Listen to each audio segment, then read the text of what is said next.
Prime Minister Scott Morrison has flown into Cairns packing a $60 million funding boost to entice international visitors back to Australia. Key points. Tourism Tropical North Queensland says 9,000 jobs in the region have been lost since the pandemic began.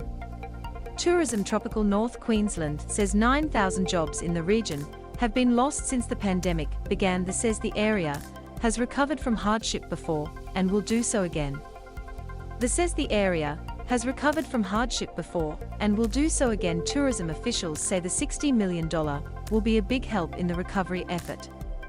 It has been a dire 2 years for the tropical city known as the gateway to the Great Barrier Reef and World Heritage-listed rainforests, with southern lockdowns and international border closures smashing an industry once worth $2.5 billion annually.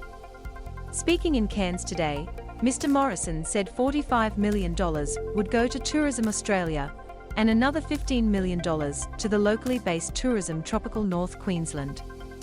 There is no part of Australia that is more dependent on international tourism than here in tropical North Queensland, Mr. Morrison said. It has been heartbreaking to see the streets and the cafes and the many operators not realizing what they love to do.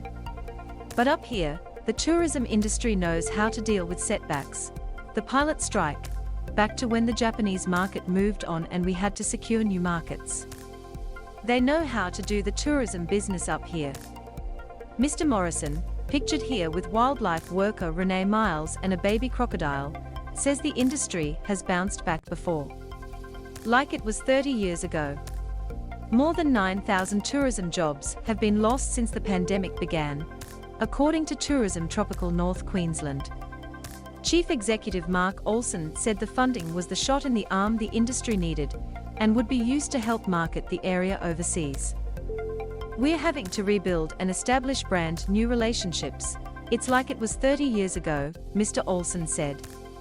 We're going to get back on the road and showcase Cairns and the Great Barrier Reef.